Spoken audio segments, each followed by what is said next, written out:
All right, ladies and gentlemen, welcome to Top Presents, our first episode of Built Different Women in Bodybuilding.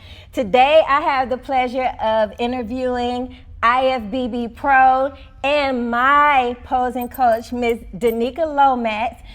Today, we're going to be talking to you guys about bodybuilding. We're going to be talking about the standards in bodybuilding. She's a professional. She's a pro. She's been doing it for a very long time. And we're just going to get into some of what it takes to get up on that stage. Before we do that, I want Denika to go ahead and introduce herself to you all. Hey y'all, Denika Lomax. I'm an IFBB Pro Wellness Pro.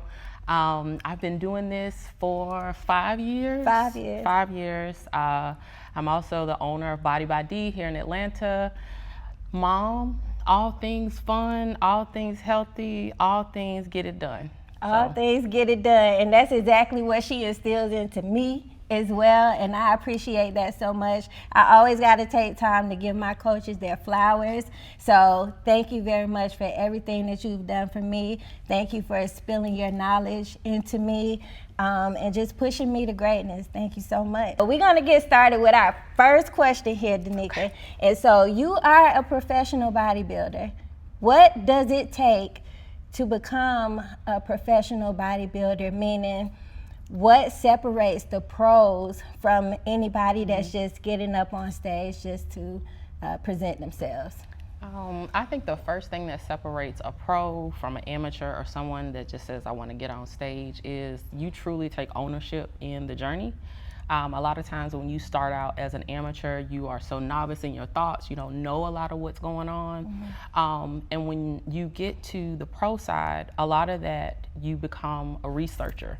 You become someone who's seeking out information to have educated conversations about your journey. So although you trust and follow the plan from your coach, a lot of times it is about you taking the initiative to go a little bit further than that plan, to dig a little bit deeper, to have a little more knowledgeable conversation, because sometimes your coach doesn't know what you don't know. Right. And so in that instance, you come with a full bucket of questions. You come with things you've looked up for yourself, or things that you also learn about yourself in this process, and you present that information to your coach, so you can start bouncing that information back and forth. And so this is more of an exchange, less of you just taking it and kind of like, oh, I'm going to do this. No, it becomes more of an exchange. So the separation between the amateur and the pro is everything is going to be a more well-versed conversation, and it's going to be a lot of you taking ownership of that process versus you stepping back and taking a back seat in the process. But the other thing about this thing that separates the two is that you become intentional about everything you do. You become intentional about the relationships you have, where you spend your time, how much sleep you get, all of those things. What you eating. What you eating. Oh my God, every day, what you eat. Okay? Yes. So you become very much intentional about all elements of your life, and knowing that all of those things will make you make you have a better stage presence. So you can't leave anything behind. So I think that as I've grown as an athlete, I've come to understand that I'm taking ownership of this, but also I'm intentional about those workouts. I'm intentional about how I spend my time. I'm intentional about where I spend my energy. Right. Because all the extra energy I got that I'm not putting into my child, not putting into my career, I'm not putting it to my clients, I got to put it on the stage. Right. And so if I'm going to leave everything on the stage, I got to find out how to put all of my energy in the right buckets so it gets me where I need to be. So.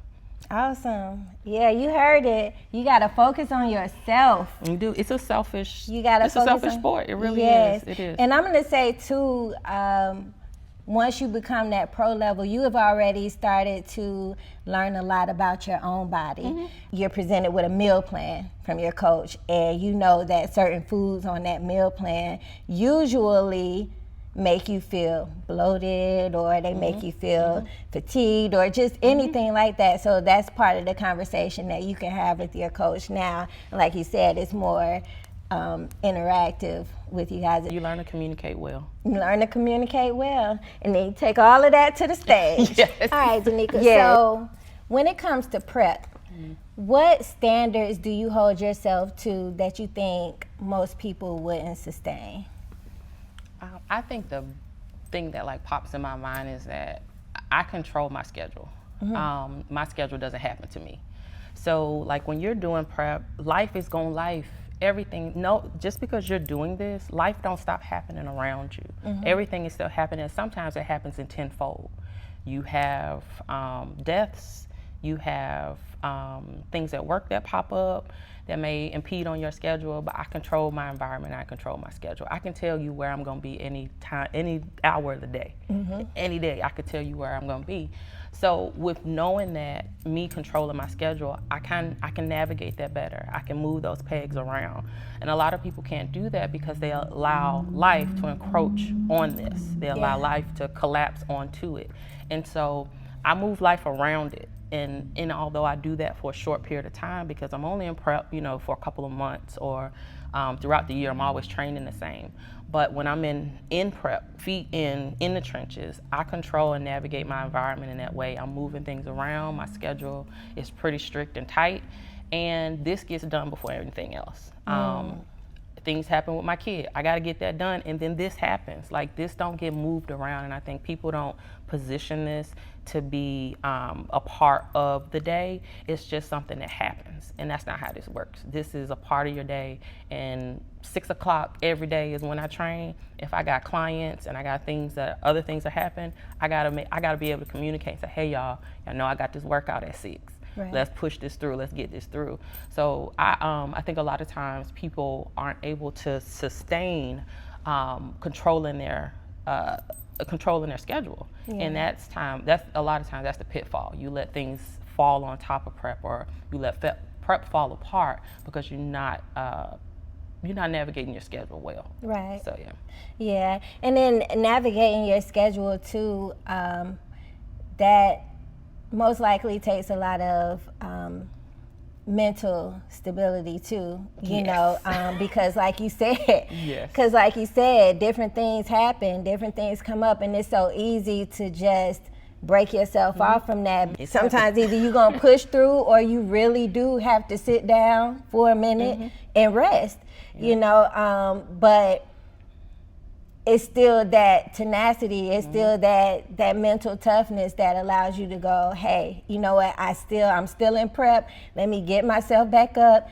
get back into the game, and keep going. Yeah. Because it's easy to just fall off. That point, the mental tenacity part, that has been the biggest thing that I've learned in this. It's been the thing that I hold most dear, because being able to navigate this life and train as hard as I train every day, and as hard as I push my clients, and managing the food and managing the water and managing the stress and all the things, the mental tenacity that you get from navigating this world is something that I wouldn't trade at all. It's made my life different. It is a tangible skill. It's something that I take here and apply in every other arena in my life. Sure, yeah. And so in that element, having that element about this has been a joy.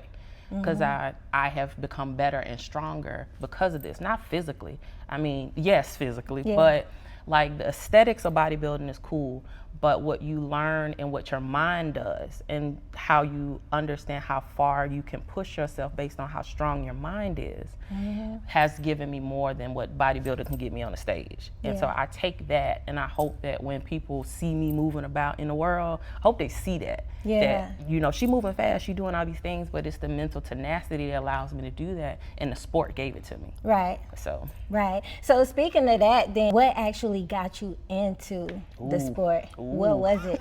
Interesting story. Pray tell. I was voluntold. I was voluntold to do a show. Okay. I had gotten to a place in my fitness where I was strong. I started out strength training with my coach at the time. Originally I started working out more because I had a baby and I needed to lose the weight, I wanted to get back right. And I did that by myself for like a year and a half, 2 years, getting up at 5 a.m., going running, going to the gym. And it was just me against me the whole time. And I did that, and I got stronger, and I got to a point where I wanted some direction, and I wanted to start leaning and tightening my body. So I started working with a strength coach, and we did great things. We lifted heavy, we doing all the good stuff. And then I got to a point, and it was like, what's next? Like, what's after this? What is it? And just just by happen chance, I was in a gym that had other bodybuilders in there, but my eyes never opened to see them. I saw them in there, I know they look different, but I never really considered what they were doing. And then when I started opening my eyes and seeing, I was like, oh, they're getting on stage. And so I guess my coach, sometimes people see stuff in you that you don't see. Right. And they see things and they like, wait, she worked hard as hell. She do all these things and she's strong as hell. Like I could push her. And when people see things and see those strengths in you and you don't see them, you're like, what you talking about? And that's how it happened. I got voluntold and it was like, this is what we doing. And I was like, okay. And it can only make me better, yeah, it right? only make me better, right? So cool, we'll do this. And honestly, it was a one and done situation. In my brain, I thought it was a bucket list, but I knew I was gonna put everything into it. But it was a bucket list in my mind. I was like, oh, I'm gonna go get on stage. I had never even been to a show before I was on stage. Yep. I'd never seen a show. Same. I'd only looked on YouTube and watched the show. And so when show day came, did all the work and all the things, I got on stage and looked like a deer in the headlights because I was like, oh, look at this. Didn't know what's going on. I was out there. But one of the things that came out of that and why I'm still here is that I did well. Yeah. I did well, I shined. And not just shining in, like I said, the mental tenacity, I started to understand that this was happening. But I just felt normal up there. It didn't feel out of place. Yeah. I liked it. And I'm already competitive, so that was the other side of it. I was like, this is cool. Yeah. I like this. Yeah. So that was really it. Like, I ended up here by chance. Yeah. And just by chance, the things that are inside of me allowed me to do well. So. It seems like it's one of those sports where, like you were already me versus me. Oh, yeah. And that's what it is the whole time. The only time, and even when you're on the stage, it's still me versus me. Yes. Me versus the last thing I brought to the last package I brought to the stage. How much more my confidence has built up since the last time I came and did a show. And it shows. And it shows. And it shows. Yeah, and how much more my body has changed because the training doesn't change. Like you said, it's just the prep part of it. When you get into prep, it's the diet, the consistency, and what is it? The work. You are. Yeah, how locked in you are. So that's good. That's good. Starting from where you came from, you were working out by yourself after your child and trying to just get the weight back off. So that took a lot of discipline in doing that. Once you got into bodybuilding and you started to move up the ladder as you have, how has your definition of discipline progressed as you've progressed as an athlete? I think when I first started working out by myself, it was like you said, me versus me, right? I'm getting up, alarm clock go off early as all get out, still dark outside, right. I'm still gonna do it, right? In the middle of all of that, I started pulling in friends. Friends saw me doing things and they wanted to do it too, right? And so then you have accountability partners, and sometimes that shapes your discipline. And then my discipline was kind of like, oh, I'm gonna show up because they're gonna show up. And sometimes they didn't show up, and I had to figure out whether I was gonna show up. And so my discipline then didn't rely on others at all. Like, it really did unfold in different ways. And so now where it is, my discipline goes further than being told. And when I say that, I mean, my plan is one thing. My plan says do 12 reps. I'm gonna do 15. Yeah. My discipline pushes me further than what's written in front of me. And so oftentimes I think that plays into how well and how far you go, because that is you pushing yourself, that's you showing up every time, that's you going the extra mile, further than what your coaches even told you to go. Right. And that's only gonna detail you and dial you in more in the end. And so my discipline, how it's evolved, it is now I look at it as how much further am I gonna go? And what does this look like? Not just what's written, but how much further am I gonna go? How much more energy am I gonna put into it outside of what's been said to do?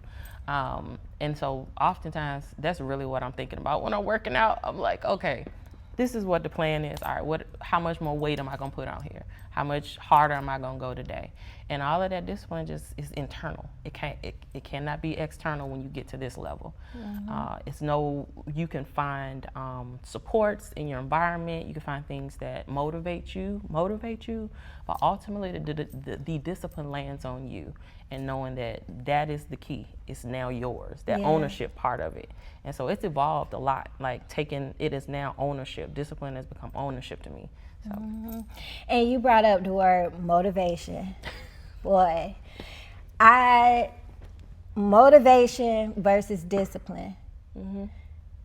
I hear a lot of people say, and even just not in bodybuilding, of course, because once you get to the bodybuilding phase, that's where it is. It's the discipline, period, point blank. Routine, everything. But I hear a lot of people, even when it comes to just working out, I don't feel motivated. I need to get some motivation. Oh, you motivated me, this, that, and the third.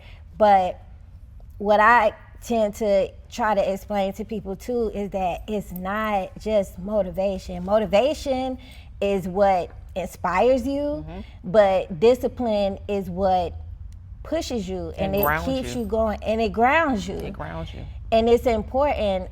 So when you talk about discipline, even just evolving as you evolve as an athlete, that means something, because you do have to, when you're at this phase here, this is the discipline that pushed me here. This is what got me here. Now that I'm here, it requires that extra stuff. Evolution. It requires that says 12, I'm gonna do 15, and that's just on your own. The other day, I walked into the gym.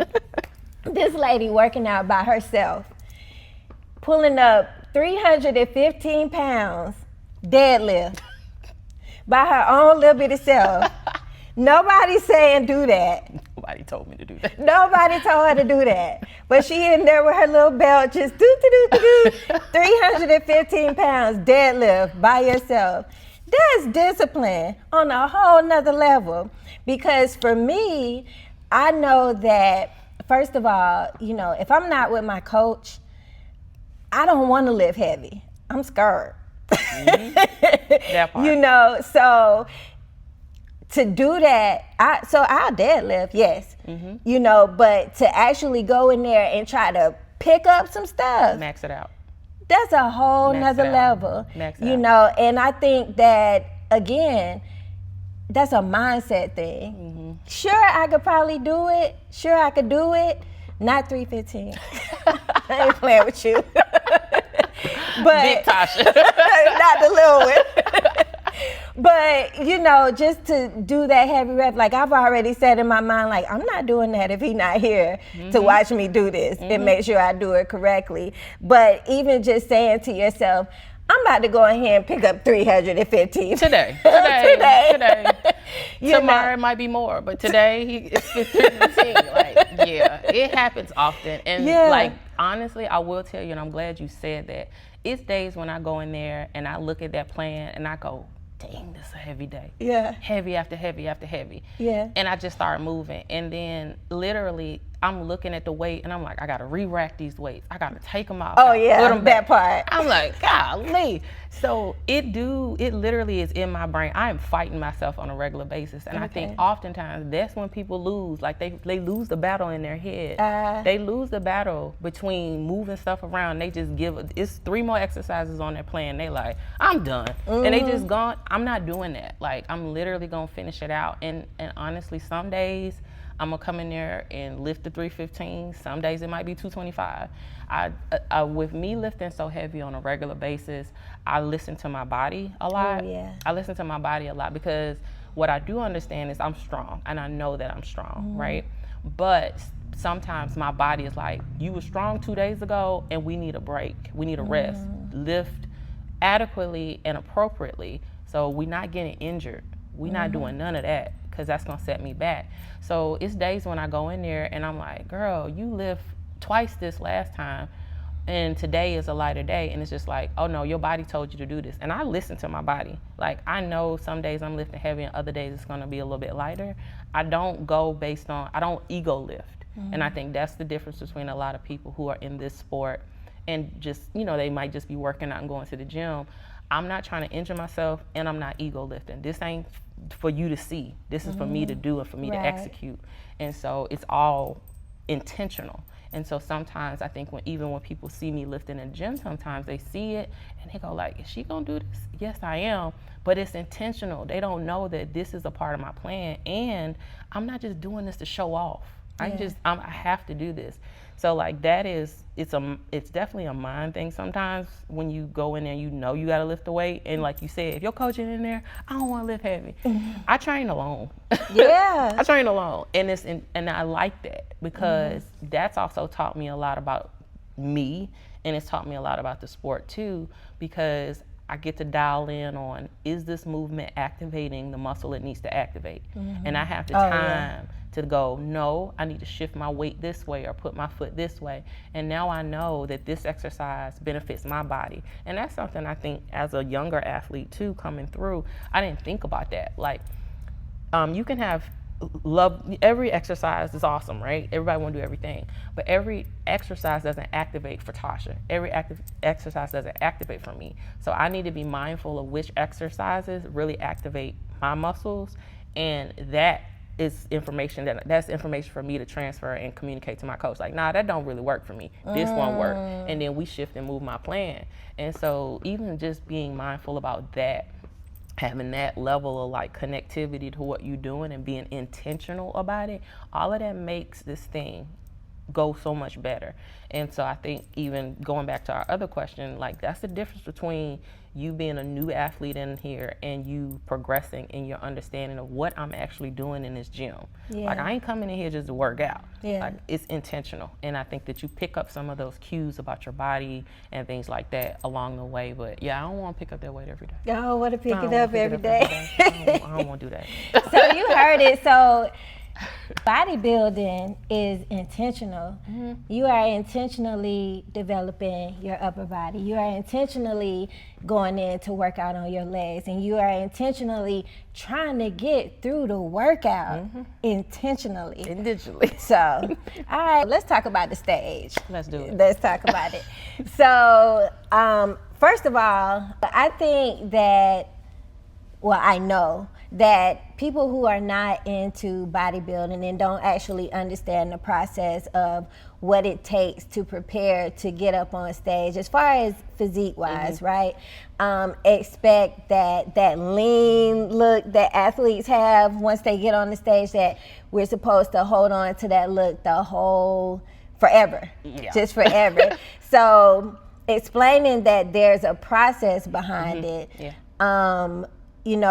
let's kind of talk about that. Like, what happens after the stage? After the stage, you do not go back to regular life right after the stage. You will have that fun meal, after, you get off the stage. I had a good time. Yeah, have a good time with your food. Eat the things that you've been dreaming about for weeks and days and all this time. So have those things and have that freedom to do that without consequence. Without consequence. Enjoy that time. But after the stage, I think that people think that it's like everything just falls and you don't keep those same habits. You still keep the same habits. You still eat the same day 2 after the show. You eat your same meal prep, which is your reverse. You're now coming back into what you were eating maybe 2 weeks before getting on stage. So you're trying to reverse it and giving your body a time to get acclimated to consuming more food, consuming more carbs, all of the things, right? But you're also not, as a professional athlete, I'm never truly in off season. My habits are throughout the year. All those things, my workouts are the same, I eat the same, all of those things are the same throughout the year. So there's truly never an off season after the stage, but after the stage, things just look different in how much food you consume.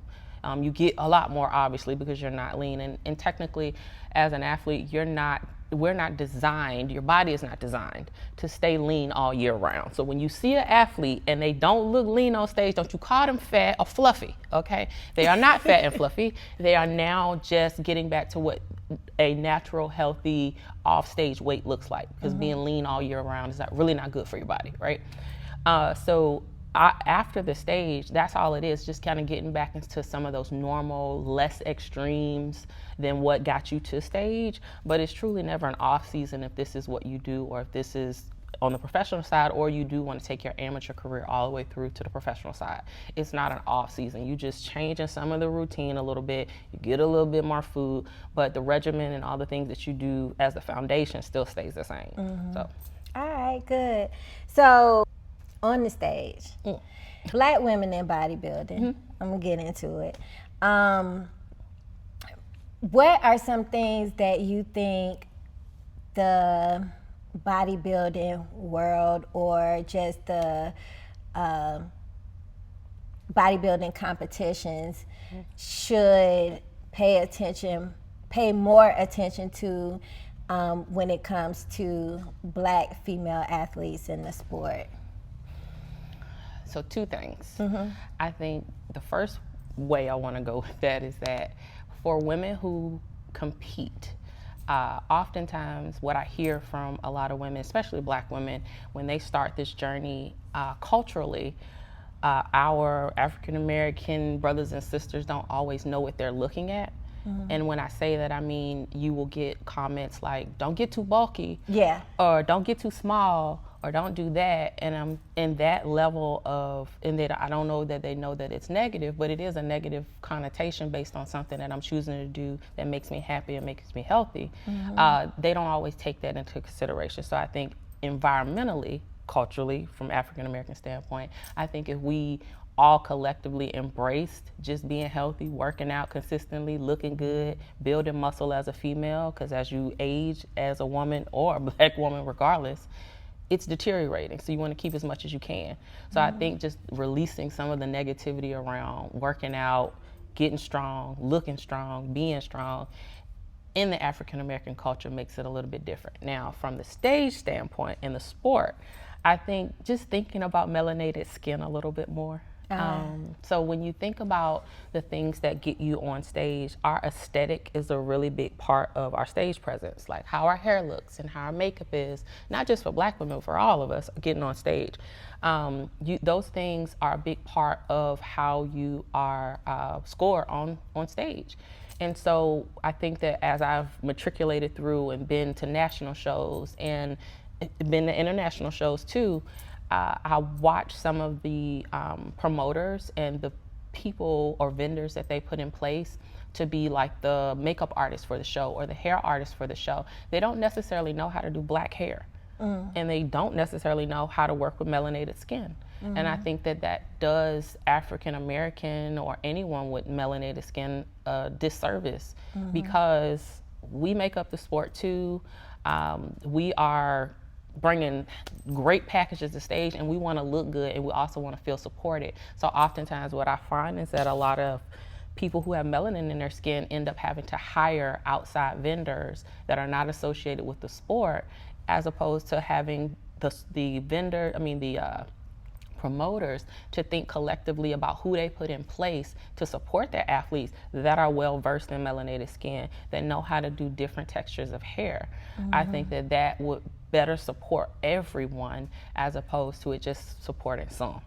So it's a big deal, because everybody wants to look good, and you don't want to go the extra third mile to go and find all these extra vendors. I travel, most of my shows are not in Atlanta. I haven't competed in Atlanta in years. I did last year, but that was the first time in over 4 years that I got a chance to compete in Atlanta.